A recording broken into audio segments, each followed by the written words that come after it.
कर दे, यहाँ से स्क्रीन कर दे।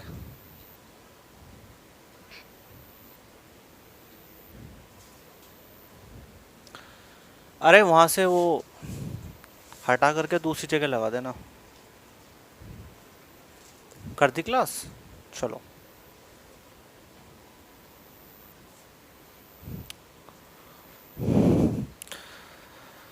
गुड इवनिंग, नमस्कार, आदाब, सत श्री अकाल, वेलकम और हार्दिक अभिनंदन है, हार्दिक स्वागत है।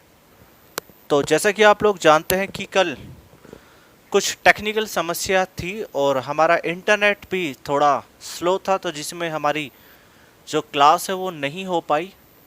चूँकि क्लास शूट हो गई थी लेकिन वो क्लास जो है अपलोड नहीं हो पाई है। तो आज की जो कल की जो क्लास है, क्लास नंबर 8, वो जो क्लास है वो आपकी मिल जाएगी। ठीक है, उसमें थोड़ा सा टेक्निकल इशू आ गया था, तो उस क्लास को हमने थोड़ा सा दोबारा से शूट किया है जिससे कि वो टेक्निकल इशू निकाला जा सके, बिकॉज उसमें काफ़ी सारी चीज़ें थी। और जैसे कि आप लोग जानते हैं कि अभी तक हमारी काफ़ी सारी क्लासेस हो चुकी हैं पॉलिटी स्पेशल में, और अब हम थोड़ा सा स्पीड से लेकर के चलेंगे पॉलिटी को, बिकॉज हमने इसमें काफ़ी सारे अपडेट किए हैं और उन अपडेट को भी पढ़ना ज़रूरी है जिससे कि हम एक बेहतरीन कंटेंट को पढ़ सकें।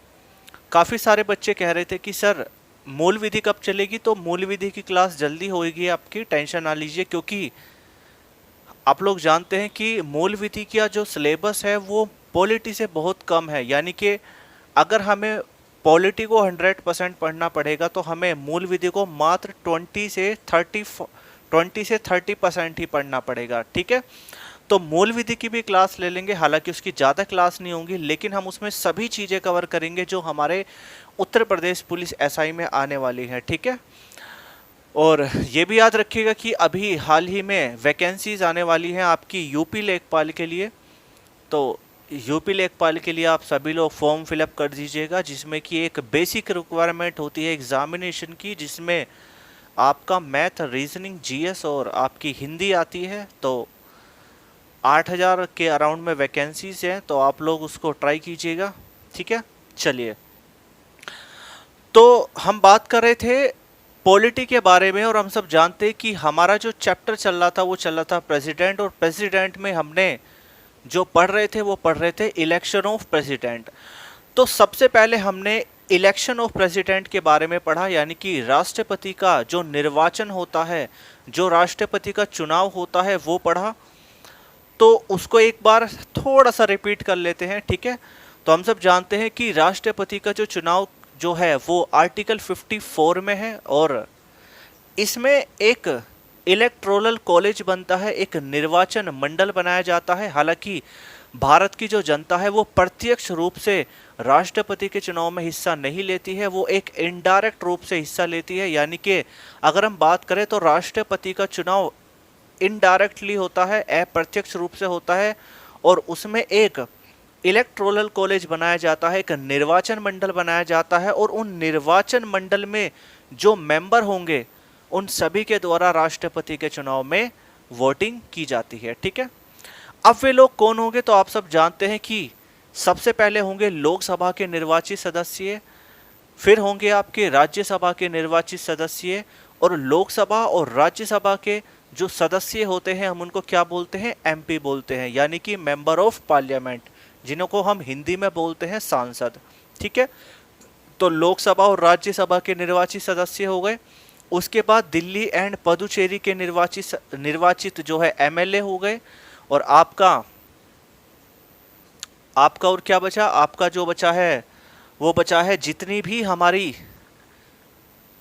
भी हमारे स्टेट हैं, स्टेट के जितने भी एमएलए होंगे उन सभी वे सभी जो है वोटिंग करेंगे। तो कहने का मतलब ये होगा कि लोकसभा और राज्यसभा के निर्वाचित सदस्य, सभी राज्यों की जो विधानसभाएं हैं उनके निर्वाचित सदस्य, और दिल्ली और पुदुचेरी के निर्वाचित सदस्य। और हम सब जानते हैं कि ये 70वें संविधान संशोधन के द्वारा दिल्ली और पुदुचेरी के सदस्यों को लिया गया है। चूंकि पहले मूल संविधान में जो राष्ट्रपति का चुनाव होता था उसमें केवल लोकसभा और राज्यसभा और राज्यों के जो हमारी विधानसभाएं हैं, यानी कि जो हमारी स्टेट की लेजिस्लेटिव असेंबली है, उनके ही एमएलए और एमपी होते थे, लेकिन हम सब जानते हैं कि 1999 में दिल्ली में और 1963 में पुदुचेरी में जो है विधानसभा का गठन हुआ, और फिर एक 70 यानी कि 70वां एक संविधान संशोधन हुआ, इज नोन एज 1992 में, और उस संविधान संशोधन के द्वारा दिल्ली और पुदुचेरी के भी जो निर्वाचित एमएलए हैं वो भी राष्ट्रपति के चुनाव में हिस्सा लेने लगे। ठीक है, ये बातें मैं एक नॉमिनल सी आपको बता रहा हूं जो आपको पता होनी चाहिए। फिर हमें यह भी पता होना चाहिए कि राष्ट्रपति के चुनाव में कौन लोग हिस्सा नहीं लेते हैं। तो लोकसभा और राज्यसभा के जितने भी नॉमिनेट मेंबर होते हैं, यानी कि जितने भी मनोनीत सदस्य होते हैं, वो राष्ट्रपति के चुनाव में हिस्सा नहीं लेते हैं। दूसरी बात, अगर हम बात करें राज्यों के जितनी भी हमारी विधानसभाएं होती हैं, उनके सभी मनोनीत सदस्य यानी कि नॉमिनेट मेंबर वे भी हिस्सा नहीं लेंगे। साथ ही दिल्ली और पुदुचेरी की जो विधानसभाएं हैं, उनके जो मनोनीत सदस्य होते हैं, जो हमारे नॉमिनेट मेंबर होते हैं, वो भी हिस्सा नहीं लेंगे। और साथ ही जो हमारी लेजिस्लेटिव काउंसिल होती है यानी कि विधान परिषद होती है, जिसमें आपके दो टाइप के जो है मेंबर होंगे, इलेक्ट मेंबर भी और नॉमिनेट मेंबर भी। तो जो हमारी लेजिस्लेटिव काउंसिल होती है, उनके दोनों टाइप के सदस्य, चाहे वो इलेक्ट हो चाहे वो आपका नॉमिनेट हो, वे दोनों टाइप के जो मेंबर होते हैं वे भी राष्ट्रपति के चुनाव में हिस्सा नहीं लेते हैं। ये हमें बेसिक सी बातें पता होनी चाहिए। ठीक है, और हम सब जानते हैं कि अगर हम एवरी हाउस के बारे में बात करें, चाहे वो लोकसभा हो, चाहे वो राज्यसभा हो, चाहे वो लेजिस्लेटिव असेंबली हो, चाहे वो लेजिस्लेटिव काउंसिल हो, सभी में दो टाइप के मेंबर होते हैं, एक होते हैं इलेक्ट मेंबर और एक होते हैं नॉमिनेट मेंबर। और हम सब जानते हैं कि इलेक्ट मेंबर का मतलब होता है हमारा क्या, ऐसे सदस्य जो किसी न किसी वोटिंग के द्वारा, जनता के द्वारा चुन के आते हैं, और जो नॉमिनेट मेंबर होते हैं वो एक किसी विशेष व्यक्ति के द्वारा चुने जाते हैं। जैसे कि एग्जाम्पल में लेते हैं, लोकसभा के बारे में बात करें तो हम सब जानते हैं कि लोकसभा में 545 सीटें हैं वर्तमान में, जिसमें 2026 तक कोई भी संशोधन नहीं किया जा सकता है। जब हम लोकसभा पढ़ेंगे तो वहाँ पे डिटेलिंग में पढ़ेंगे इस चीज़ को। तो लोकसभा में जो सीटें हैं वो 545 सीटें हैं, जिसमें से 543 सीटें यानी कि 543 सीट जो हैं वो इलेक्ट एमपी हैं, और बाकी जो 2 सीट हैं वो एंग्लो इंडियन के लिए हैं, जिनको नॉमिनेट किया जाता है। और वहीं हम बात करें राज्यसभा के बारे में तो हम सब जानते हैं राज्यसभा में 245 सीटें हैं, जिसमें 233 सीटें इलेक्ट होंगी और बाकी जो 12 सीटें होंगी वो नॉमिनेट होगी। और वो जो 12 सदस्य होते हैं वो राष्ट्रपति के द्वारा नॉमिनेट किए जाते हैं एक स्पेशल फील्ड में। अगर वो स्पेशल फील्ड के बारे में बात करें तो वो साइंस भी हो सकता है, वो आपका सोशल सर्विस हो सकता है, वो आपका लिटरेचर भी होता है, इज नोन एज, हम सब जानते हैं। ये सभी चीज़ें हम पढ़ेंगे राज्यसभा और लोकसभा में। ठीक है, तो अब तक हमने जो भी चीज़ें पढ़ी वो एक प्रीवियस क्लास की पढ़ी। आज हम पढ़ेंगे मैनर ऑफ इलेक्शन के बारे में। हालांकि मैनर ऑफ इलेक्शन मैंने आपको पढ़ाया था थोड़ा सा, जो इनकम्प्लीट रह गया था। तो हेडिंग डालेंगे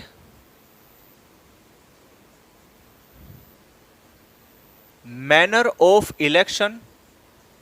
सोनू इसमें इंक डाल, इसमें इंक नहीं है।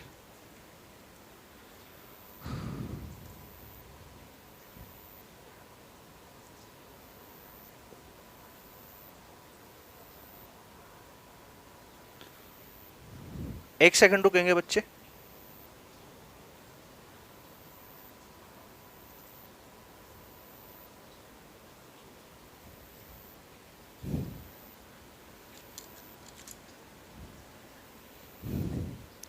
हेलो जी सर। नहीं, वो तो आपकी क्लास हो गई थी ना, हिस्ट्री वाली आपने ली नहीं, हिस्ट्री वाली।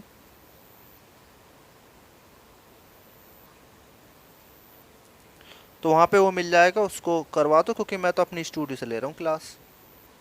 नहीं, यहाँ से तो नहीं हो पाएगी ना एडिट, एडिटिंग तो वहाँ से होगी ना, यहाँ से तो मेरा अलग है ना। हाँ ठीक है सोनू, इनकी ये जो कह रहे हैं ना, इनकी देख लेंगे। हाँ जी, तो अगर हम बात करें मैनर ऑफ इलेक्शन के बारे में, यानी कि मैनर ऑफ इलेक्शन ऑफ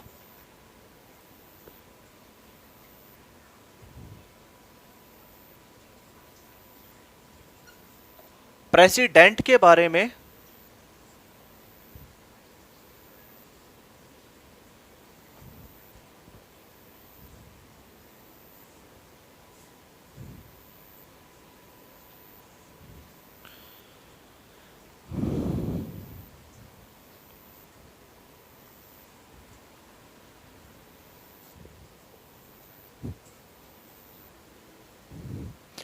अगर हम बात करें manner of election of president के बारे में, तो इसका मतलब होगा राष्ट्रपति का जो चुनाव होता है उसका ढंग क्या होगा। और हम सब जानते हैं कि ये हमारे संविधान के आर्टिकल किस में है, आर्टिकल 55 में है। और हम सब जानते हैं इसका जो सोर्स है वो क्या होगा, वो होगा आपका यूएसए। ठीक है, क्या होगा, यूएसए नहीं, यूएसए नहीं बच्चे, आयरलैंड होगा। ठीक है, आयरलैंड होगा। ठीक है, अब चूंकि राष्ट्रपति का जो चुनाव होता है वो एक एकल संक्रमणीय मत प्रणाली व गुप्त प्रणाली के द्वारा किया जाता है, लेकिन ये जो प्रक्रिया है या फिर ये जो एक सिस्टम है वो किस तरीके से वर्क करता है राष्ट्रपति के चुनाव में, वो हम सब पढ़ेंगे। तो यहां पे अगर हम बात करें तो यहां पे दो बातें होंगी। सबसे पहली जो बात होगी वो होगी प्रोपोर्शनल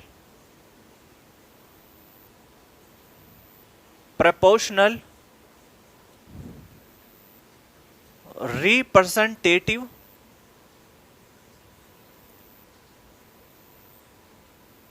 सिस्टम। अगर हिंदी की बात करें तो इसको हिंदी में बोलेंगे आनुपातिक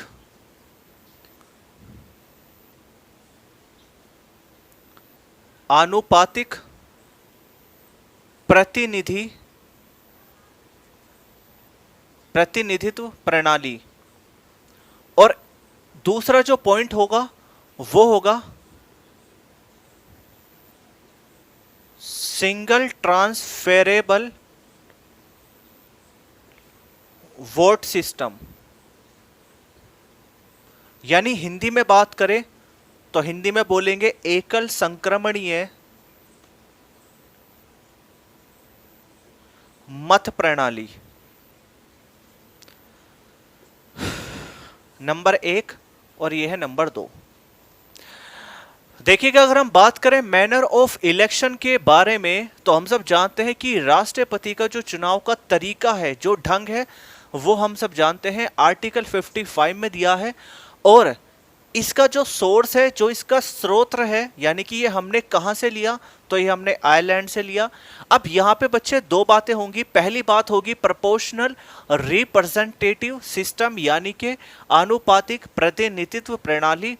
और दूसरी बात होगी सिंगल ट्रांसफेरेबल वोट सिस्टम, यानी कि एकल संक्रमणीय मत प्रणाली। ठीक है, तो अब इनका मतलब क्या होता है एक एक करके पढ़ना स्टार्ट करते हैं, चूंकि काफी इंपॉर्टेंट चीज है, थोड़ा सा ध्यान में रखिएगा। अगर हम बात करें केवल प्रोपोर्शनल रिप्रेजेंटेटिव सिस्टम के बारे में, तो हम सब जानते हैं कि अगर हम बात करें राष्ट्रपति के बारे में, प्रेसिडेंट के बारे में, तो हमारा जो भारत का राष्ट्रपति है वो जितना सेंट्रल का होगा वो इतना स्टेट का भी होगा। यानी जितना वो सेंट्रल का है उतना वो स्टेट का भी है। क्यों है? क्योंकि हम सब जानते हैं राष्ट्रपति को हम हेड ऑफ नेशन भी कहते हैं, यानी कि राष्ट्र का प्रमुख भी कहते हैं। तो इस बिहाफ पे राष्ट्रपति जितना सेंट्रल का होगा उतना ही स्टेट का होगा। अब मान लीजिएगा अगर हम बात करें सेंट्रल के बारे में, केंद्र के बारे में, तो वहां पे जो राष्ट्रपति के चुनाव में हिस्सा लेंगे वो कौन कौन लेंगे? एक तो लोकसभा के सदस्य और एक राज्यसभा के सदस्य। लोकसभा के सदस्य के बारे में बात करें तो लोकसभा में 545 मेंबर होते हैं, जिसमें जो इलेक्ट मेंबर होते हैं वो होते हैं 543, यानी कि हम यहां पे लिखेंगे इलेक्ट एमपी।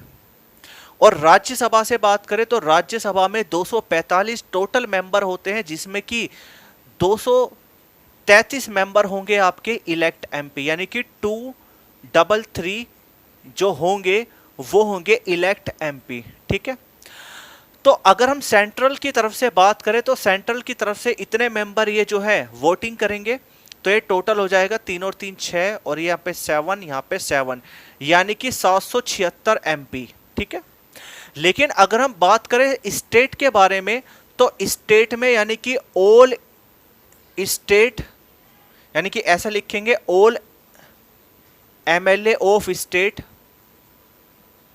एंड यूटी, यानी कि जितने भी, यानी कि सभी राज्यों के जो एमएलए होंगे और साथ में जो यूटी होंगी दिल्ली और पुदुचेरी, क्योंकि दिल्ली और पुदुचेरी में विधानसभा है। ठीक है, तो दिल्ली और पुदुचेरी इन सब के जितने भी एमएलए होंगे वो ले लेते हैं, तो लगभग मैं इनकी वैल्यू मान के चलूंगा 4200 के आसपास, है ना, ये फिक्स नहीं है, ये ऊपर नीचे हो सकती है। ठीक है, तो 4200 के आसपास हम लेकर के चलेंगे।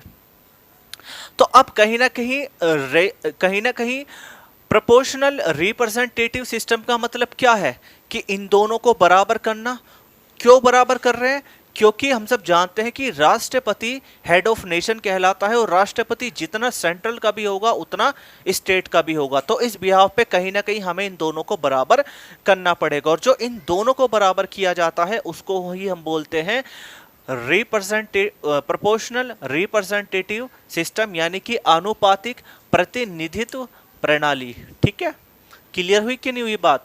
तो हमने एक बात नोटिस की कि राष्ट्रपति के चुनाव में जो होंगे वो एक एमपी होंगे और एक एमएलए होंगे। यहां पे एमएलसी राष्ट्रपति के चुनाव में हिस्सा नहीं लेते हैं, और एमएलसी कहां पे होते हैं? लेजिस्लेटिव काउंसिल में, यानी कि विधान परिषद में। और चूंकि चाहे वो इलेक्ट एमएलसी हो चाहे वो एक नॉमिनेट एमएलसी हो, MLC is not a participate of president's election. ठीक है, यानी कि जो एमएलए एमएलसी होगा वो राष्ट्रपति के चुनाव में हिस्सा नहीं लेता है। ठीक है, तो एग्जाम में केवल आपसे पूछ लेगा कि बताइए राष्ट्रपति के जो चुनाव का ढंग होगा वो किस आर्टिकल में होगा, तो इज नोन एज आर्टिकल 55।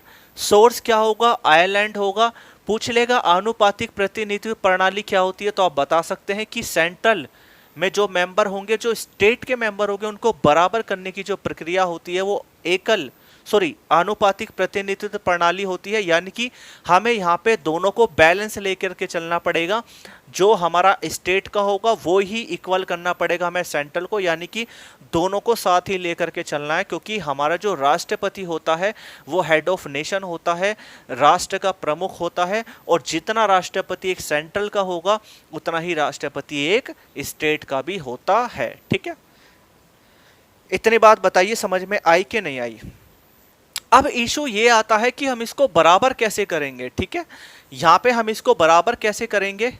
ठीक है, तो यहाँ पे बच्चे दो फॉर्मूले बनते हैं। चूंकि हमें यहाँ पे वैल्यू निकालनी पड़ेगी एमपी की और एमएलए की। हालांकि आपसे कभी भी पेपर में एमएलए और जो है एमपी की वैल्यू निकलवाएगा नहीं, लेकिन वो आपको फॉर्मूले जरूर दे सकता है, जो कि आप लोग कर रहे होंगे। कुछ बच्चे घटना चक्र कर रहे हैं, तो घटना चक्र में क्वेश्चन दिया हुआ है, लगभग 33-34 नंबर का क्वेश्चन है वो, तो उसमें ये फॉर्मूले पूछे गए हैं। बाकी मैं आपको अपलोड करा दूंगा राष्ट्रपति की भी शीट, थोड़ा सा पेशेंस रखें। और हाँ, बाकी ल्यूसेंट की जो आपकी एमसीक्यू है वो मैंने ऑलरेडी अपलोड करा के रखी है, तो आप वहां से भी क्वेश्चन कर सकते हैं। ठीक है, चलिए, तो अब सबसे पहले हमें बराबर कैसे करेंगे? तो हम सबसे पहले निकालेंगे वैल्यू ऑफ 1 एमपी, यानी कि एक एमपी की, सॉरी एमएलए की निकाल लेते हैं, वैल्यू ऑफ 1 एमएलए। अब 1 एमएलए यानी कि एक एमएलए की जो वोट की जो वैल्यू होगी वो निकालेंगे। ठीक है,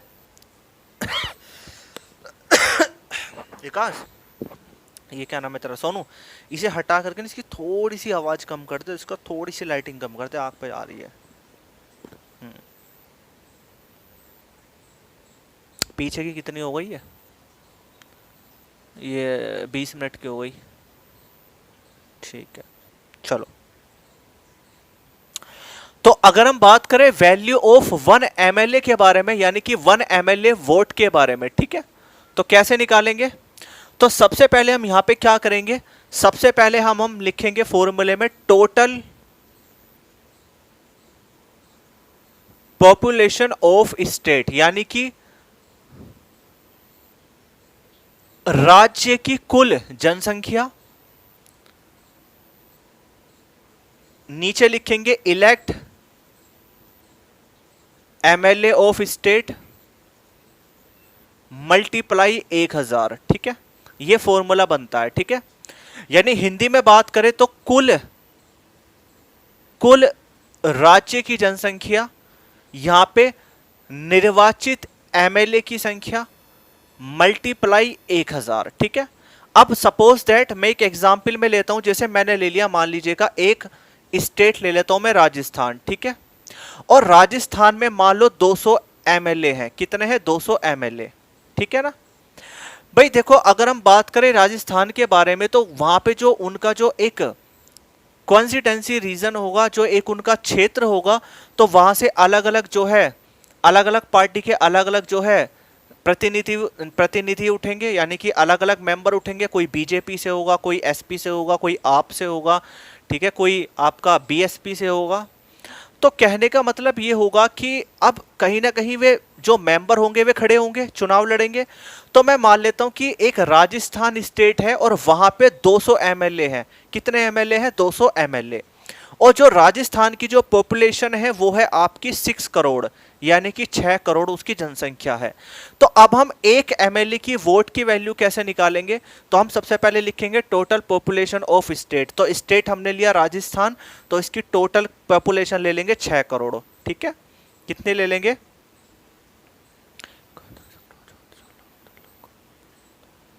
6 करोड़ ले लेते हैं ना, ये हो जाएगा 1 2 6 करोड़, ठीक है। तो टोटल पॉपुलेशन आ गई 6 करोड़।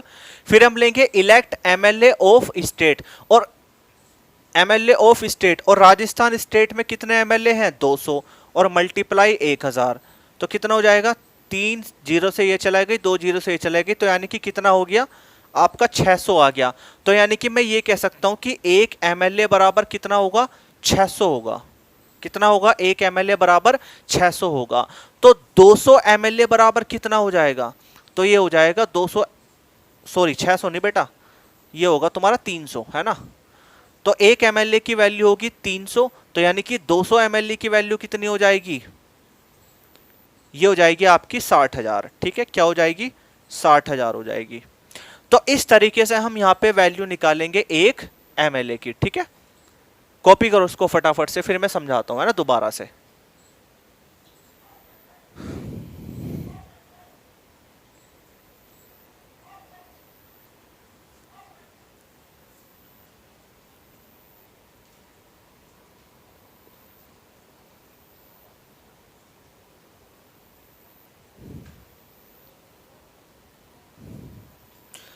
यो क्या नाम है तेरा, ये मार्कर खराब है, ये वाला फेंक दे।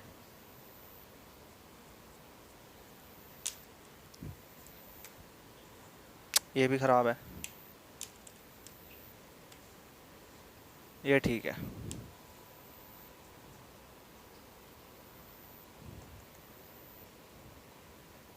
वो आया नहीं अभी,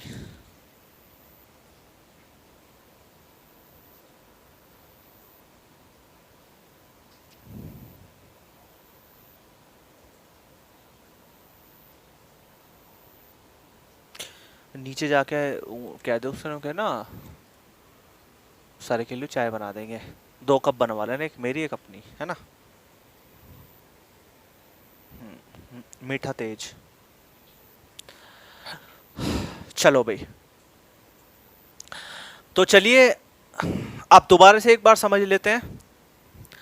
अगर हम बात करें प्रोपोर्शनल रिप्रेजेंटेटिव सिस्टम के बारे में, तो यहां पे क्या होता है, यहां पे हमें इसकी वैल्यू को बराबर करना होता है, और कहीं ना कहीं हमें एक एमपी की जो है वोट की वैल्यू निकालनी पड़ेगी और एक एमएलए की वोट की वैल्यू निकालनी पड़ेगी। तो सबसे पहले हमने निकाली किसकी वैल्यू, एक एमएलए की वोट की वैल्यू।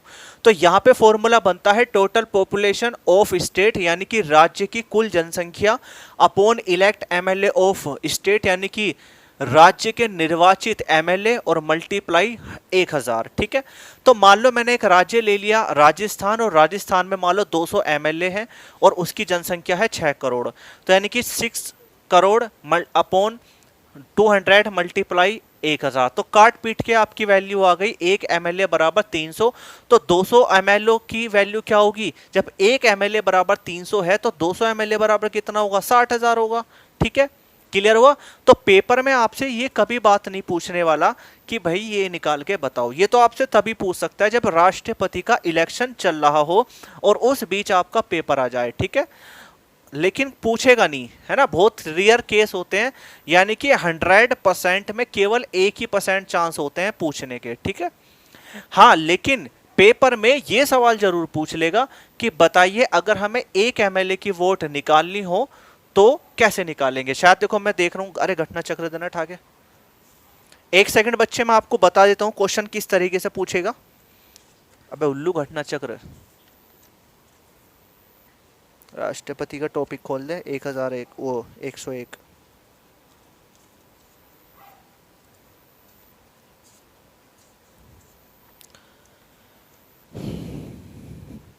हाँ जी, तो देखो किस तरीके से क्वेश्चन पूछेगा।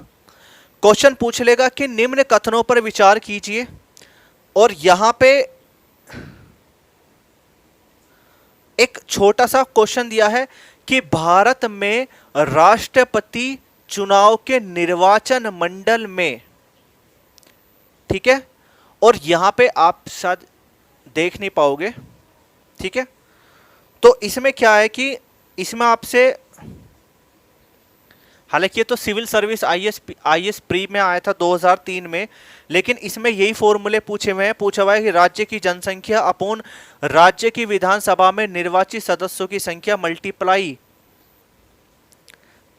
1000।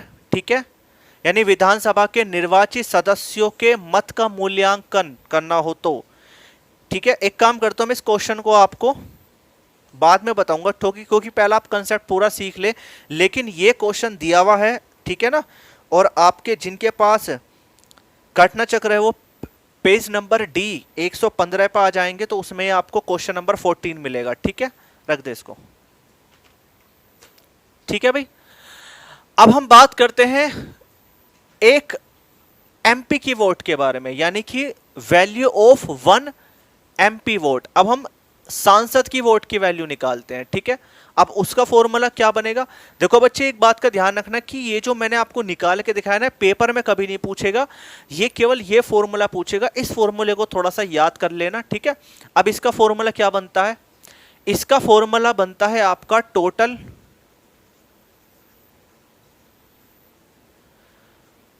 Total elect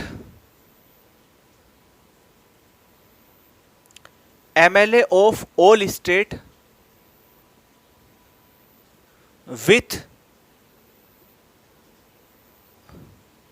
Delhi and Puducherry upon total elect MP of Lok Sabha and Rajya Sabha. ठीक है, लिखिए फॉर्मूला, यानी कि टोटल वैल्यू ऑफ, बल्कि इसको ऐसे लिख लेते हैं टोटल इलेक्ट, बल्कि ऐसे लिख लेते हैं इसको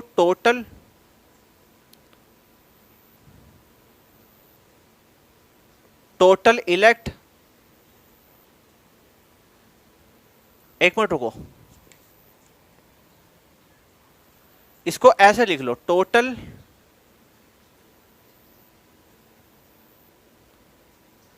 टोटल वैल्यू ऑफ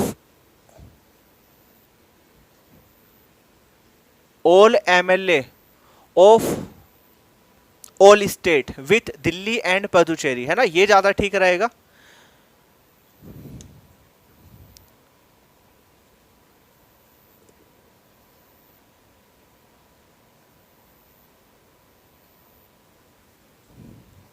ठीक है ना भाई।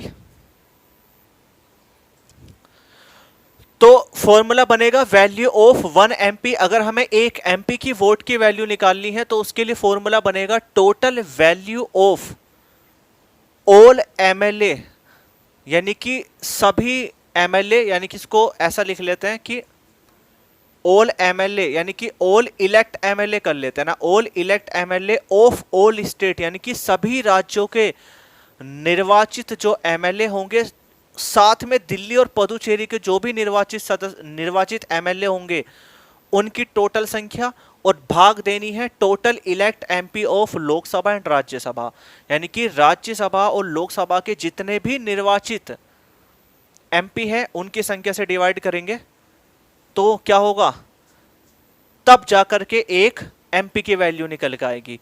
तो मान लीजिएगा मैंने यहां पे इस वैल्यू को इससे डिवाइड किया और वैल्यू मान लीजिएगा निकल के आ गई 7। क्या निकल के आ गई 7। तो मतलब ये होगा कि 1 MP बराबर होगा आपका 7 MLA। क्या होगा, 1 MP बराबर होगा 7 MLA। तो उस हिसाब से देख लेना आपके कितने MP बैठ रहे हैं, 776 MLA बैठे थे, तो 776 की मल्टीप्लाई 7 में करा देना तो आपके MLA की वैल्यू आ जाएगी, जो दोनों इक्वल हो जाएंगे। ठीक है, और इस फॉर्मूले को ध्यान में लिखना क्योंकि ये पेपर में पूछा जाता है। हाँ, एसएससी या कांस्टेबल वगैरह में तो नहीं आता, लेकिन हाँ जो बच्चे पीसीएस स्टेट पीसीएस जिसका एग्जामिनेशन अक्टूबर में है उसके लिए अगर तैयार कर रहे हैं तो उनके लिए बहुत ही ज्यादा महत्वपूर्ण ये फॉर्मूला होता है। ठीक है, और उसके बाद हमारे भारत के राष्ट्रपति का प्रोसेस स्टार्ट होता है। ठीक है, हाँ कल एक बच्चे ने मुझसे क्वेश्चन पूछा कि बताइए सर, अच्छा कितने बजे डाउट आया इसका, अभी आया बिल्कुल। हाँ, एक मेरे पास अभी भी एक डाउट आया बच्चे का कि सर राष्ट्रपति किस दिन बनता है। तो ये बच्चे बहुत ही आसान क्वेश्चन है। भारत का जो राष्ट्रपति है वो 25 जुलाई को बनता है, यानी कि 25 जुलाई के दिन शपथ लेता है। तो ऐसा कोई ट्रेडिशन तो नहीं है, लेकिन हम सब जानते हैं कि हमारे देश भारत के राष्ट्रपति बने थे डॉक्टर नीलम संजीव रेड्डी नोन एज 25 जुलाई को। तो 25 जुलाई को हमारे देश के राष्ट्रपति बने थे नीलम संजीव रेड्डी। तो तभी से ये परंपरा चली आ रही है कि जो भी राष्ट्रपति बनेगा वो 25 जुलाई को शपथ लेगा। चाहे मैं रामनाथ कोविंद के बारे में बात करूं, चाहे मैं प्रणब मुखर्जी के बारे में बात करूं, चाहे उससे पहले जो भी राष्ट्रपति रहे हैं, वे सभी जो है 25 जुलाई को बनते हैं। ये एक ट्रेडिशन चलता आ रहा है क्योंकि 25 जुलाई के दिन नीलम संजीव रेड्डी ने जो है शपथ ग्रहण की थी राष्ट्रपति के पद के लिए।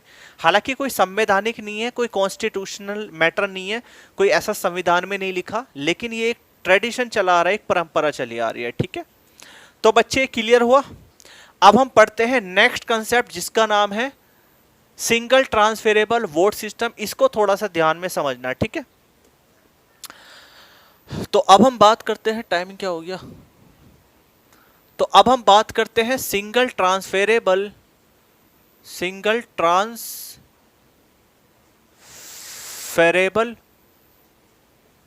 Vote system. देखो भाई, कोशिश ये करा करें कि जैसे जैसे मैं बोलता हूं ना, क्योंकि मैं जो भी यहां पे लिख रहा हूं मैं साथ के साथ बोलता हुआ चलता हूं, तो जैसे मैंने लिखा सिंगल ट्रांसफरेबल, तो कोशिश करें कि खुद से लिखे सिंगल, खुद से लिखे ट्रांसफरेबल। इससे आपको ये पता चल जाएगा कि आपकी वोकैबुलरी कितनी ठीक है, और आपको स्पेलिंग में कोई मिस्टेक है तो आप सामने देख सकते हैं। ठीक है, और बाइलैंग्वेज नोट्स बनाएं, हिंदी में भी बनाएं, इंग्लिश में भी नोट्स बनाएं, दोनों चीजों में पढ़ें। अगर हम बात करें सिंगल ट्रांसफरेबल वोट सिस्टम, तो इसको हम बोलते हैं एकल संक्रमणीय मत प्रणाली। ठीक है, मैं लिख नहीं रहा हूं, मैं बार बार अगर इसको हिंदी इंग्लिश में भी लिखूंगा थोड़ा टाइम वेस्ट होगा, मैं इसलिए इंग्लिश में लिख देता हूं सिंगल ट्रांसफरेबल वोट सिस्टम, यानी कि एकल संक्रमणीय मत प्रणाली। ठीक है, अब क्या होता है, देखो एक चीज और समझो, एक होता है first past the post system, यानी कि first past the post system. अब अगर हम चाहें तो राष्ट्रपति का जो चुनाव का प्रक्रिया है, यानी कि जो चुनाव कराने का तरीका है, वो हम first past the post system से भी कर सकते थे, जैसे एक एमपी का चुनाव होता है। अगर हम बात करें first past the post system के बारे में, तो इस प्रक्रिया द्वारा जो चुना जाता है वो चुना जाता है एमपी ऑफ लोकसभा, और एक चुना जाता है एमएलसी ऑफ लेजिस्लेटिव असेंबली, यानी कि विधायक जो होगा विधानसभा का। ठीक है, यानी कहने का मतलब ये होगा कि अगर हम first past the post system के बारे में बात करें, तो इस पद्धति से जो लोकसभा का जो एमपी होता है, जो सांसद होता है, उसको चुना जाता है, और साथ ही जो विधानसभा का जो एमएलए होता है, सॉरी एमएलसी नहीं होगा, एमएलए होगा, जो विधानसभा का जो एमएलए होगा उसको चुना जाता है। लेकिन राष्ट्रपति का चुनाव क्यों हो रहा है सिंगल ट्रांसफरेबल वोट सिस्टम से? हम चाहते तो first past the post system से भी करा सकते थे, लेकिन हम सब जानते हैं कि राष्ट्रपति का चुनाव एक गुप्त प्रणाली से भी होता है, यानी कि वो इतना ढोल बोल बजा करके नहीं होता, एक साइलेंट मोड में होता है।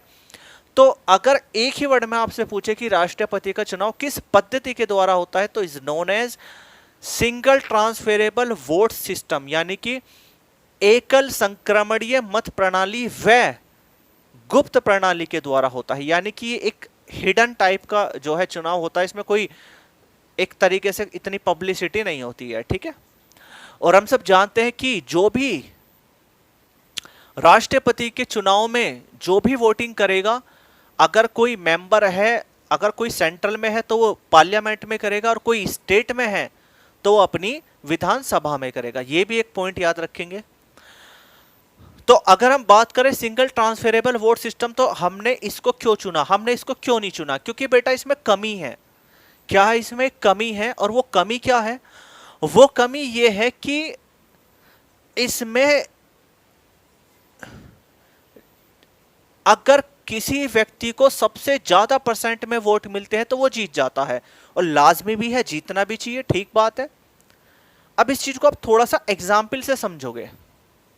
सपोज दैट मैंने लिखा यहां पे ए, और मैंने यहां पे लिखा बी, और मैंने यहां पे लिखा सी, यहां पे लिखा डी, यहां पे लिखा ई, और ये कुछ 5 मेंबर हैं जो चुनाव के लिए खड़े हुए। किसके लिए? एमपी ऑफ लोकसभा के, यानी कि ये लोकसभा के चुनाव में खड़े हुए अपने अपने कॉन्स्टिट्यूंसी रीजन से। ठीक है, यानी कि अपने अपने निर्वाचन क्षेत्र से खड़े हुए। अब इनमें कोई बीजेपी का है, इसमें कोई बीएसपी का है, इसमें कोई एसपी का है, इसमें कोई आपका पंजे का है, कांग्रेस का है, सभी टाइप के इसमें, सभी पार्टियों के इसमें मेंबर हैं। ठीक है, अब मान लो ए व्यक्ति खड़ा हुआ, ये बीजेपी से है, बी व्यक्ति खड़ा हुआ ये कांग्रेस से है, सी व्यक्ति खड़ा हुआ ये सपा से है, डी व्यक्ति खड़ा हुआ ये आप पार्टी से है, और ई से खड़ा हुआ तो ये कौन सी पार्टी से है? मुलायम सिंह वाली पार्टी से है। ठीक है, तो अब मान लीजिएगा, मान लो ए को वोट मिले 35%। कितने परसेंट वोट मिले? ए को 35%। बी को वोट मिले 25%।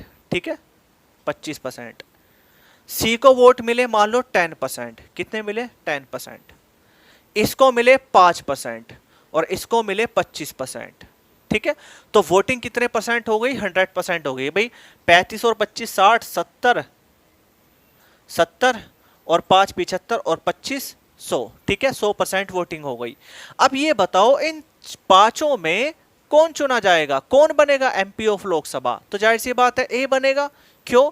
क्योंकि इसको 35% वोट मिले, सबसे ज्यादा वोट मिले।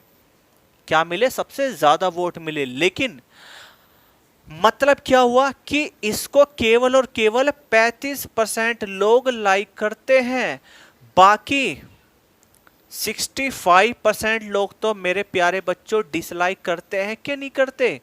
आप कहेंगे बिल्कुल करते हैं भाई। अगर मान लीजिएगा, अगर ये व्यक्ति 35% से चुनाव जीत रहा है, चूंकि लाजमी है क्योंकि बाकी तो और किसी को मिले ही नहीं भाई। 25% वाला थोड़ी ना चुनाव जीतेगा, या 5% वाला थोड़ी ना जीतेगा, या 10 वाला 25 वाला थोड़ी ना जीतेगा। जीतेगा तो 35 वाला ना, क्योंकि इसको सबसे ज्यादा वोट मिले, और 35% वोट मिले तो इसको लाइक किया 35% लोगों ने, तो ये जीत गया। लेकिन 65% तो लोग ऐसे हैं जो इसे डिसलाइक कर रहे हैं, इसको लाइक नहीं करते। तो कहीं ना कहीं इस वजह से ये first past the post system खराब है। क्यों क्यों हमने सिंगल ट्रांसफरेबल वोट सिस्टम को इंप्लीमेंट किया? वो इसलिए किया क्योंकि जो राष्ट्रपति होता है वो हेड ऑफ नेशन होता है, ठीक है। और क्या राष्ट्रपति के लिए 35% अगर वोट मिलेंगे और 65% डिसलाइक मिलेंगे तो क्या भारत का राष्ट्रपति कहलाने लायक होगा? नो, ठीक है। तो कम से कम भारत के राष्ट्रपति को 50% से ज्यादा वोट तो मिलनी चाहिए, क्योंकि भाई वो हेड ऑफ नेशन है, वो हमारे देश का राष्ट्रीय अध्यक्ष है, तो कम से कम उसके लिए तो इतना बनता है ना। तो कहने का मतलब ये होगा कि अगर यहाँ पे कोई व्यक्ति, मान लो एक एग्जाम्पल ले लेते हैं, इसको हटा देते हैं, मान लो अगर इनमें से भी कोई व्यक्ति, मान लो हटाओ इसको भी, मान लो ये 3 व्यक्ति हैं और 3 व्यक्ति में से इनको तीनों को चुनाव में खड़ा किया गया और तीनों में से इसको मिले 25%, इसको मिले 10%, इसको मिले 5%, तो 25% वाला जीत गया चुनाव, ये बन जाएगा लोकसभा का सांसद। लेकिन एक बात भी तो सोचो कि अगर 25% लोग इसे लाइक करते हैं तो 75% लोग तो डिसलाइक करते हैं, और जब 75% लोग डिसलाइक करते हैं तो क्या होगा? फिर तो 75% लोग तो उसको भगा देंगे और 25% लोग एक्सेप्ट करेंगे। लेकिन ये तो एक छोटा सा एमपी है, लेकिन हम तो राष्ट्रपति के चुनाव की बात कर रहे हैं ना, तो कम से कम राष्ट्रपति तो ऐसा बने जिसको 50% से ज्यादा वोट मिले कम से कम। तो इसलिए ये पद्धति केवल और केवल एमपी ऑफ लोकसभा और एमएलए ऑफ लेजिस्लेटिव असेंबली यानी कि विधानसभा के लिए होगी। केवल राष्ट्रपति के लिए सिंगल ट्रांसफरेबल वोट सिस्टम होता है। लेकिन अगर आपसे कभी पूछ लिया जाए कि सिंगल ट्रांसफरेबल वोट सिस्टम जो है, ये जो एकल संक्रमण